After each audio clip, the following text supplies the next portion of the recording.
हाल ही में 3 जनवरी 2026 को United states ने वेनेजुएला पर हमला किया और उसके प्रेसिडेंट निकोलस मादुरो को पकड़कर यूनाइटेड स्टेट्स ले गए। US president Donald Trump Venezuela के प्रेसिडेंट को क्यों लाए? आइए जानते हैं कि उन दोनों के बीच क्या हुआ। हेलो दोस्तों, मेरा नाम शिवा है। हमारे चैनल में आपका स्वागत है।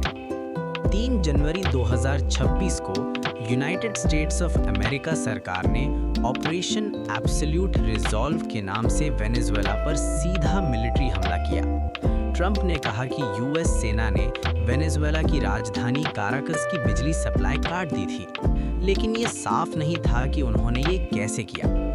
यूएस प्रेसिडेंट ने कहा कि मादुरो ने एक सेफ रूम में घुसने की कोशिश की और दरवाजे से अंदर गए, लेकिन उसे बंद नहीं कर पाए। उसमें यूएस आर्मी ने वेनेजुएला की राजधानी काराकस के साथ साथ देश के दूसरे खास इलाकों में भी हमले किए। खबर है कि इसमें 150 से ज्यादा लड़ाकू विमान शामिल थे। हमले सुबह करीब 2 बजे शुरू हुए और आधे घंटे तक चले। ऑपरेशन के दौरान काराकस जैसे इलाकों में कई शूटिंग हुई। ऑफिशियल अनुमानों के मुताबिक 80 से ज्यादा ऑफिसर या नागरिक मारे गए, जिनमें नाबालिग भी शामिल थे। ये हमले क्यों? आइए जानें कि यूएस ने मादुरो को इतना क्यों पकड़ा है। यूएस सरकार ने निकोलस मादुरो पर कोकेन ट्रैफिकिंग और नार्को टेररिज्म के आरोप लगाए हैं। वेनेजुएला के प्रेसिडेंट निकोलस मादुरो और उनकी पत्नी सिलिया फ्लोरेस को यूएस स्पेशल फोर्स वहां से पकड़कर यूनाइटेड स्टेट्स ले गई। इस समय उन्हें बंधक बनाकर न्यूयॉर्क की एक कोर्ट में पेश किया गया। यूएस का कहना है कि मादुरो सरकार कोकेन की तस्करी, हथियार और नार्को टेररिज्म में माहिर है। उन्हें यूएस इसलिए लाया गया क्योंकि वो चाहते हैं कि यूएस में इंटरनेशनल क्राइम पर उन पर केस चले। निकोलस मादुरो के वहां न होने से लोग सड़कों पर दंगे कर रहे हैं। वाइस प्रेसिडेंट डेल्सी रॉड्रिग्स को अंतरिम प्रेसिडेंट घोषित किया गया है, लेकिन देश में पॉलिटिकल टेंशन और अशांति जारी है।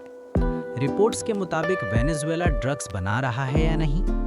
वेनेजुएला ऐसा देश नहीं है जो पूरी तरह से ड्रग्स बनाता हो, लेकिन इंटरनेशनल आरोप हैं कि इसे ड्रग ट्रैफिकिंग के रास्ते के तौर पर इस्तेमाल किया जा रहा है। याद रखें, सिर्फ आरोप है।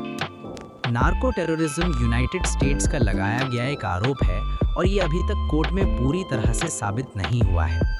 कोलंबिया वो देश है जो दुनिया में सबसे ज्यादा कोकेन बनाता है, लेकिन ये ड्रग्स कोलंबिया से वेनेजुएला, वेनेजुएला से कैरिबियन, कैरिबियन से यूएसए, यूरोप। ड्रग स्मगलिंग के लिए ये रास्ता आसान है, इसीलिए वेनेजुएला को ड्रग ट्रांजिट रूट कहा जाता है। नार्को टेररिज्म का मतलब है ड्रग माफिया, हथियार, विद्रोही ग्रुप, ये सब मिलकर काम करते हैं। लेकिन ये सिर्फ एक आरोप है। इंटरनेशनल कोर्ट या यूएन ने इसकी ऑफिशियली पुष्टि नहीं की है।